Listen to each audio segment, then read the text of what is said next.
If you want to see how I turn these recycled yellow banana jeans into good old Mr. SpongeBob, I'm ready.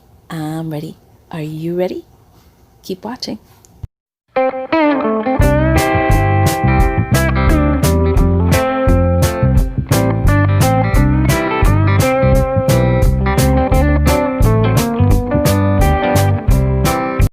Okay, good morning, everybody. It is early in the morning and I'm just looking at SpongeBob and I'm really happy with the results. Looks, I really love this curvy, and I was able to get that with the because you know SpongeBob has like all those ridges. I was able to get this with the stretch jeans and just sewing very close to the edge with that rectangle that I originally did. I sewed very close to the edge. So I was thinking we work on the arms today. I'm just gonna take another strip of the jeans and I'm going to cut it in half like this. And that's what's good about using this ruler. When you're cutting, you can determine where the middle is. And that's practically perfect. All right. So for the arms, I have to determine how long I want the arms. I don't want them too long because his arms are not long, they're just skinny. It gives the illusion that they're long. Well, if I cut one, I gotta cut them both.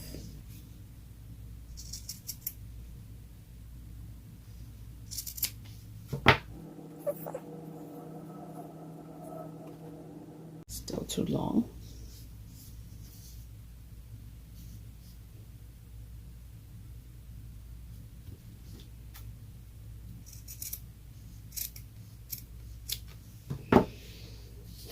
And let's measure SpongeBob. So SpongeBob is about 7¼ inches long, about 3¼ inches wide. We're also going to need a little white for the top of this. He usually has a white sleeve.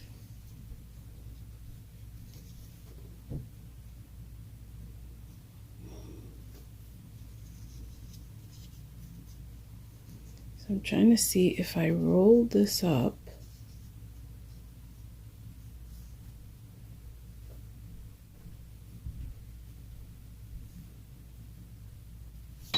I remember last night we changed the bottom and the top, so both top and bottom are yellow, so I feel really good about that. All right.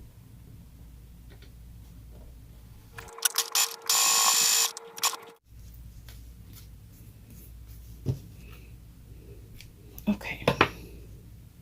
Now we have to turn it inside out, and that's where it gets tricky without a tool. Without the tool specifically that I like to use. So let me see if I can find that tool. Okay, so I have these two pieces. I'm going to draw a circle.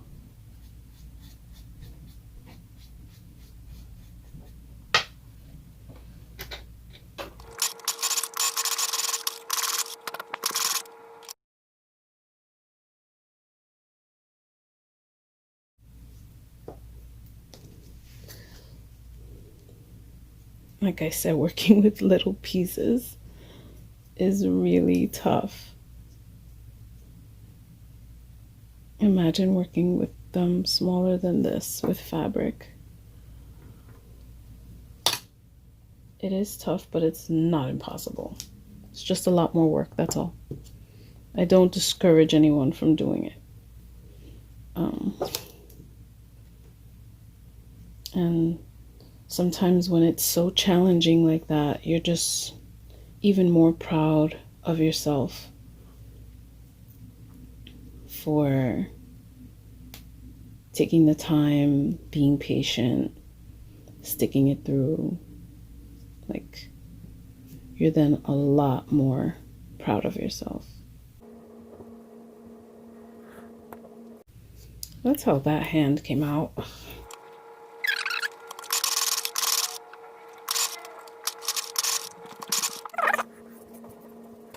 Hopefully it comes out funny. I'll show you in a minute. I just put one finger sticking out. That's all I did. SpongeBob usually has some sort of finger that he's pointing at something or having some sort of bright idea. So I thought it would be hilarious if it comes out right. If I could turn it. So this is one hand and this is the other. And it's gonna kind of look like a thumbs up. I guess in comparison to the rest of the hand, it's a little long and thick, but that's okay. I do not mind.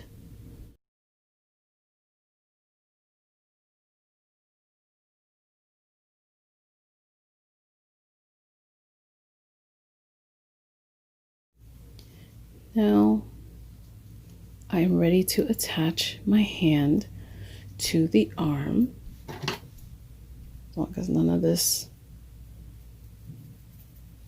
stuffing comes out. Now, if it's too wide, like mine is, I'm just gonna fold it to make it a little bit narrower so it can fit in here. And this is gonna be a tight sew.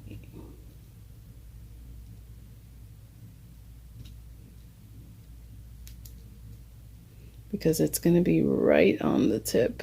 Decide where you want your seam for the arm before you do this. And I'm going to see how this goes. I think I'm going to do a zigzag stitch for this.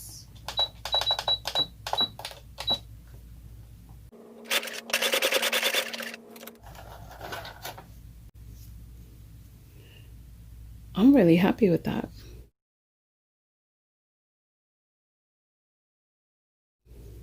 So first I did forward and reverse with the 0-0 stitch, and then I did the number 5 zigzag because there's a couple of different zigzags.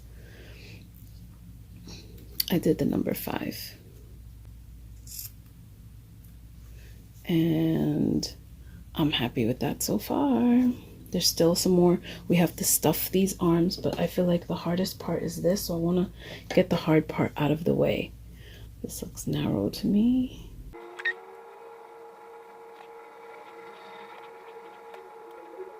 Okay. It's tight, so you want to make sure that you drop the needle a little before the wrist. A little before the line on the wrist. The line dividing this, the hand and the arm. Okay, so we're going to start at 0 and then we do the zigzag. Backspace and then zigzag.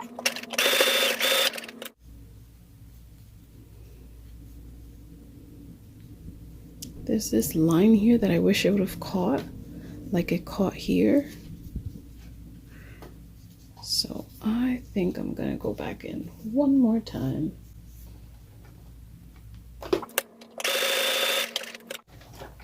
I think there's a part it still didn't catch, but that's okay. Yeah, I figured. But that's fine. I feel like that hand is secure now. That's why I felt more comfortable with the zigzag. And you guys can do it if you're using a material that's easier to turn.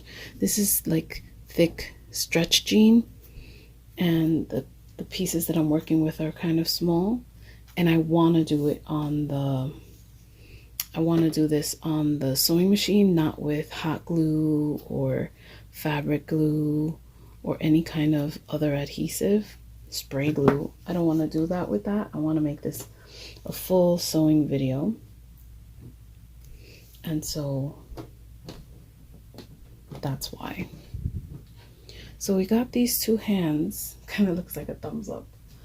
If I make it a little bit shorter, it'll look like a thumb.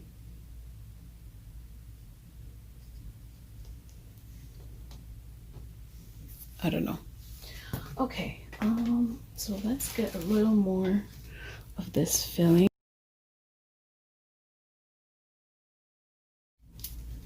I want to make his hand posable.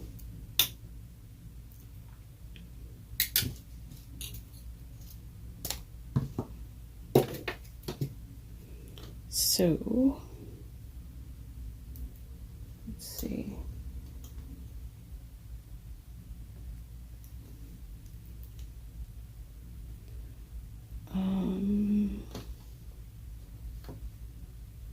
Maybe a little shorter, and then I'm going to twist it. It just reinforces the wire, takes pressure off of one side when you have two sides instead of just like one single.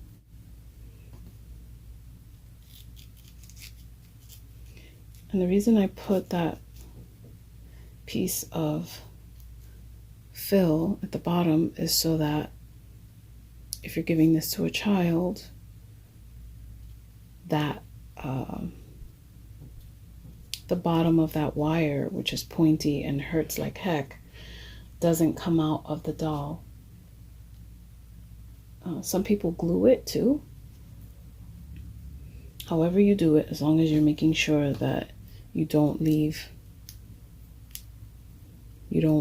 the edge of the wire just on the fabric, because it will come out of the fabric and hurt whoever. This is a little bit of a tight space because now the wire is here, but we're going to make it work. And this does take time. It takes practice too, because using tools, not everybody has the same tools and not everybody has tried this before. So be patient with yourself. Even people who've done this a lot have days where they're like, what's going on? You know?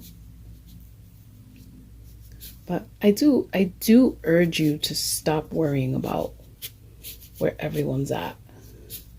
Like, there's beginners, there's intermediate, and this goes the same with people who are like trying yoga or trying anything new or anything. If you're constantly worried about what other people are doing or where other people are at in their level of experience or whatever, you're not going to get anywhere. That's why I like to do what I call minding my business. Why do I do that?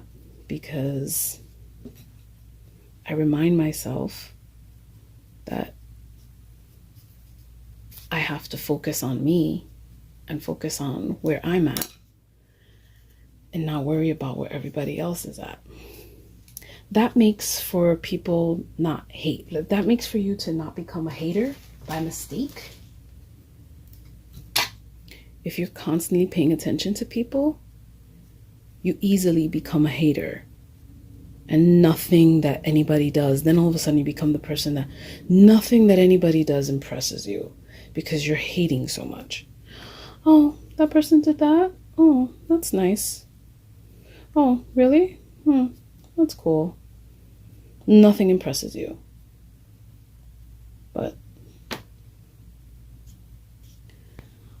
there's a little gap right here, but I'm not sure. But anyway, so now SpongeBob can get squiggly and posable. And I'm obviously gonna leave a little piece here free for sewing. And the edges of this arm are super annoying, so I may end up gluing something on here in the future, so that I don't have to deal with the cutting the edges every 5 minutes, because I can easily cut off the seam, and I don't want to do that. Okay, so we've got the arms done, and what we did was I did not turn these out, so I may glue something here to cover this seam, but that's going to be later if I decide to do that. And then I put some wire and I put some polyfill, and that's what was done for the arms. Now for the leg,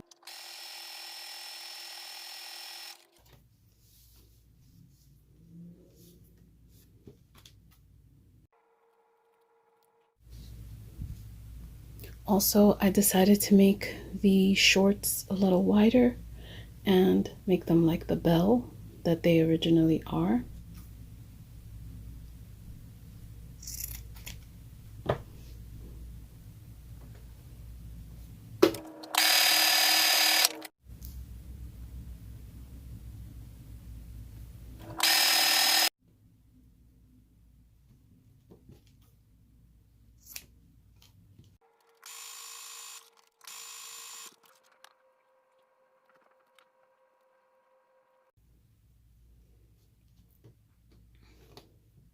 I feel like now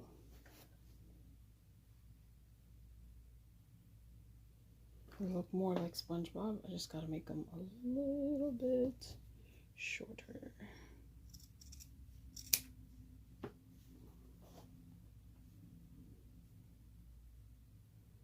Yeah. So these are the steps that I'm going to do now. I'm going to cut out the shoes. Where's my fabric? Okay. I'm going to cut out the shoes. I'm going to design them.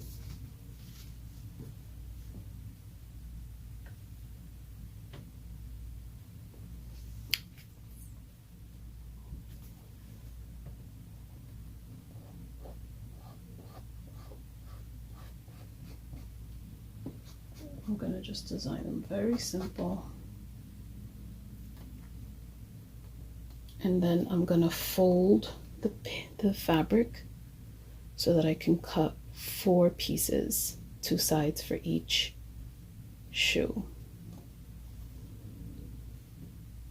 And this is the part that I'm going to leave open and probably do a peek so that I can shove it through the pant. And that's my shoe. So I drew it. I originally had 2 sheets of fabric. And now I'm going to fold it over, making sure it's even. Fold it over. And then I made a little extra here because that's what I'm going to be sliding in here when I sew it. I'm going to take care of that off camera and come back. The only reason why I have to do it off camera is because I'm running out of space, and I won't be able to export this video to YouTube. So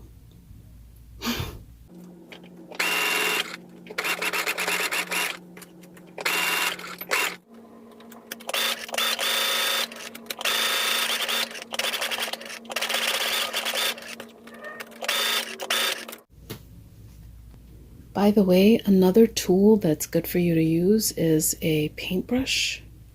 The really thin ones make for great turning.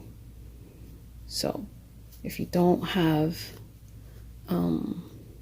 chopsticks And the chopsticks are not appropriate for every time because they get wider and wider. So I was able to turn out this foot.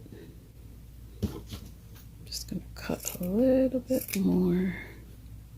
I don't want to cut it too much, but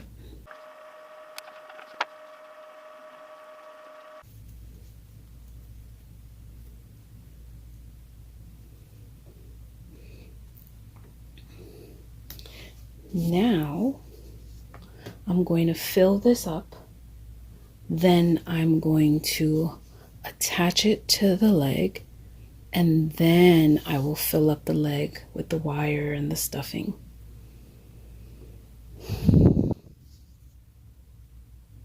I just hope the leg is not too thick. Looks kind of thick to me. Really should be thin.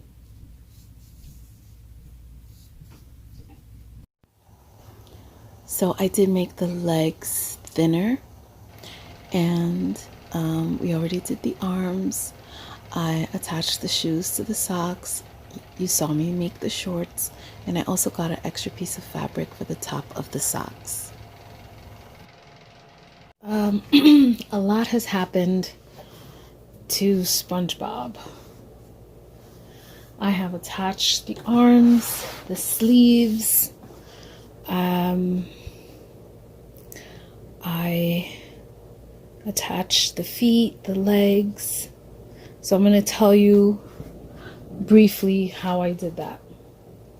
As you saw, I stuffed the hand and I sewed the hand and the arm together.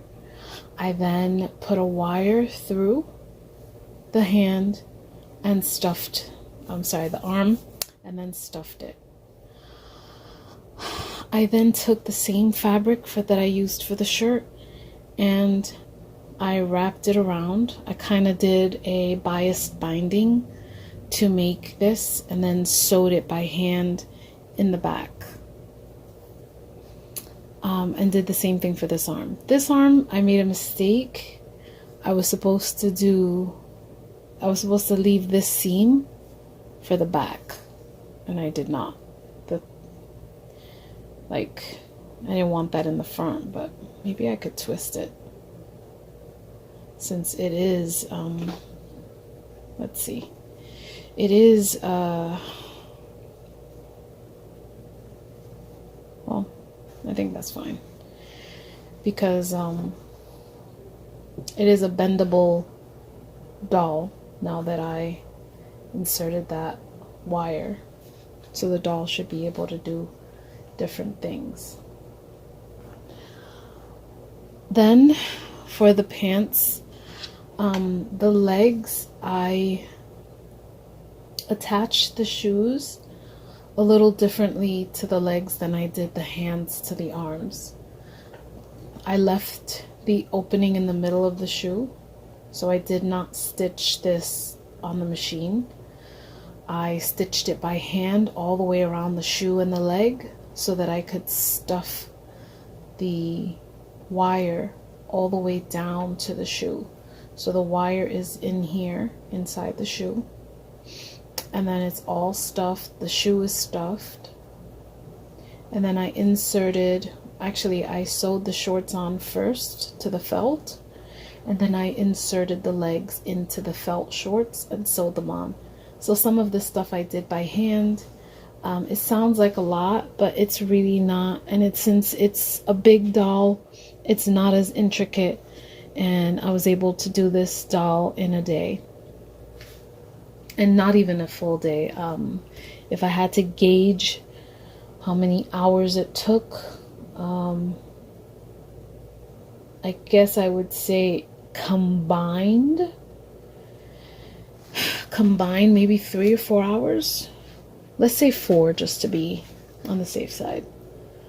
So, good old Mr. SpongeBob. So there's still a couple of details that need to get done. I have to do his nose, which I'm debating how to do it. I don't know if I'm gonna take a piece of this and just sew it. I might just sew it here So I just have to decide how long I want the nose. And then sew it right down this fold. And then cut this off, I guess. Or I'll cut this off now and then do a zigzag edge stitch. Do the nose, and then I think the rest I'm going to draw with a pencil and then paint. I want him to have the happiest, least creepy face possible so that my daughter could sleep with it at night and be happy with it. So after I put the paint, I am then going to glaze the paint with some medium just to seal it and prevent it from yellowing or from chipping. Now guys, the only reason that I am not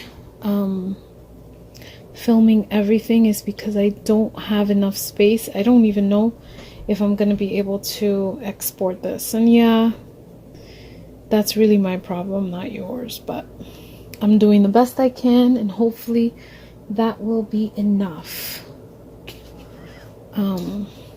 So I folded the nose and it's curved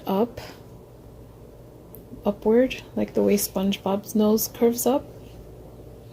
So I feel good about putting it right here. And I'm just gonna sew it on both sides of the nose. I'm sorry, of the face.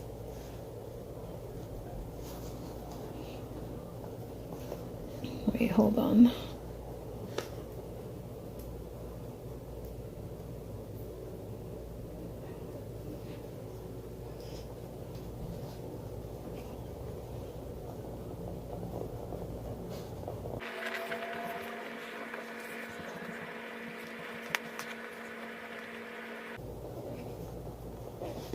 We're gonna go this way just to make sure that it stays in the middle, you know.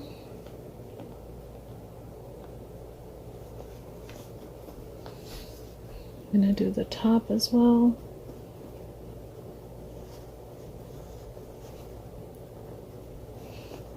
I'm not the best at sewing by hand, but ow, I get it done. I've always told my daughters I think I can do anything with my hands. That doesn't mean that I can do it perfectly.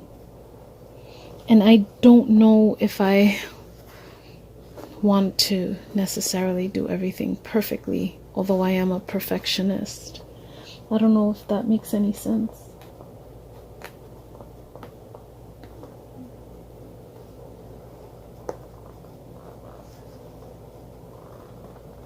Something that we'll talk about on the next one.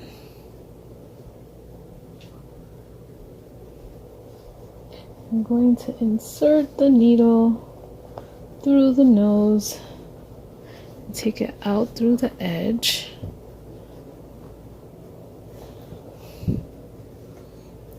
And just close this part off.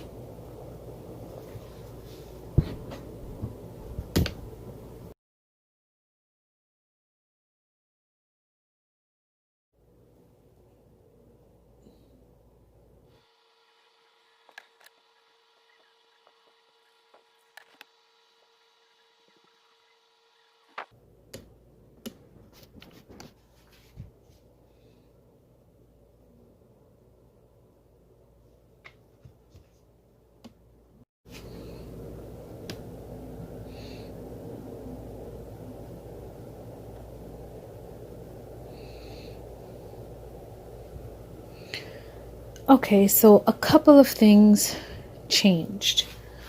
I did not continue using the markers, although there are still some spots that have marker on them.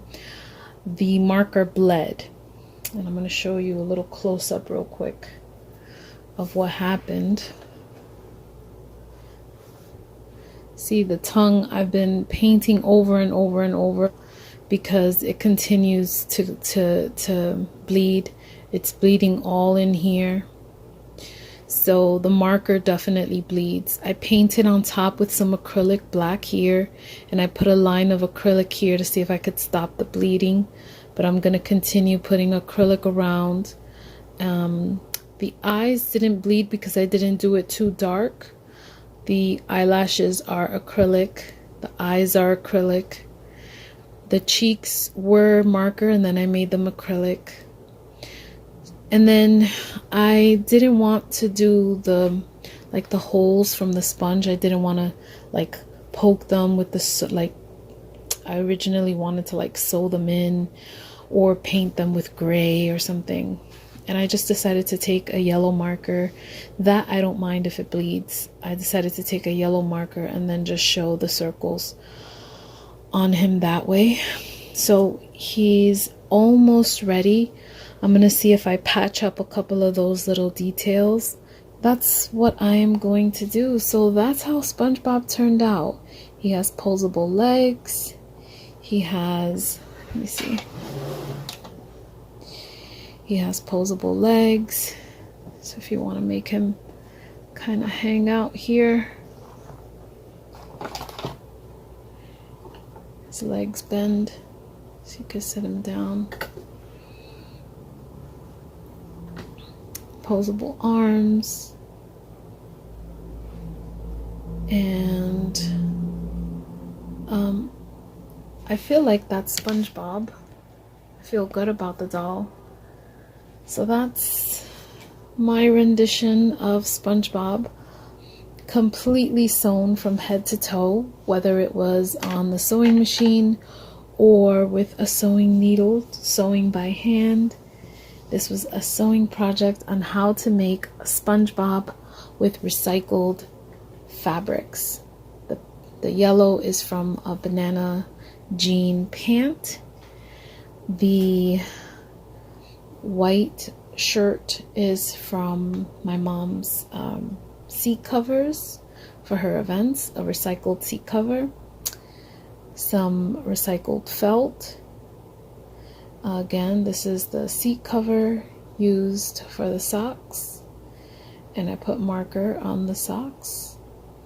This is some leftover black fabric, the shoes. It's leftover black fabric from the, I have a mess, so leftover black fabric from making masks. And then I painted him. I'm gonna paint, I did this with marker, but I'm gonna do this with acrylic paint as well. And that's it, guys. I hope you liked this video. If you did, please give a thumbs up. And don't forget to subscribe. You know what's crazy? You guys literally tried to pull a fast one on me. You know better than I that SpongeBob has teeth.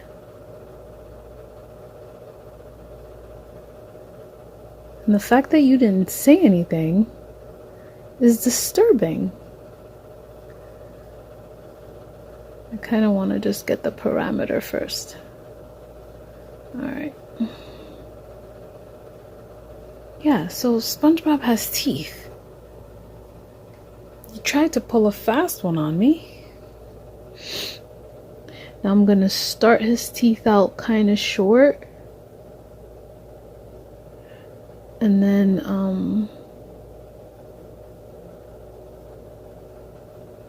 then make them longer if need be.